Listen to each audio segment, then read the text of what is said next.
చాలామంది చాలా రకరకాలుగా అంటే ఈ ఈ పని ఒక 2 రోజులు చేసి ఇంకొక పని, ఇంకొక పని 2 రోజులు చేసి ఇంకొక పని అలా చేస్తూ ఉంటారు. అలా చేయకండి. ఒకే పనిని దాని మీదనే మీరు వర్క్ చేసుకుంటా పోతే మాత్రం సక్సెస్ అవ్వడానికి 100% ఛాన్స్ ఉంటుంది. ఫర్ ఎగ్జాంపుల్ మీరు ఏదన్నా సరే ఒక పని తీసుకున్నారు. ఆ పనిని చేసుకుంటా పోతే ఒక 1 ఇయరో, 2 ఇయరో ఆ పని మీద మీకు ఎక్స్‌పీరియన్స్ వస్తది.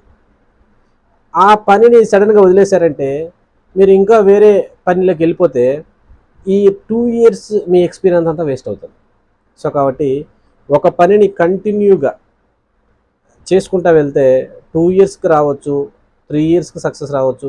ఫైనల్‌గా అయితే మాత్రం ఆ పని మీద మీకు 100% అందులో మీరు సక్సెస్ అవ్వగలుగుతారు. సో, కాబట్టి ఒక పనిని ఎంచుకునే ముందు ఆలోచించండి. ఎలా? ఏంటి? దీన్ని చేస్తే ఒకవేళ మనకు సక్సెస్ ఎంత వస్తది? ఎంత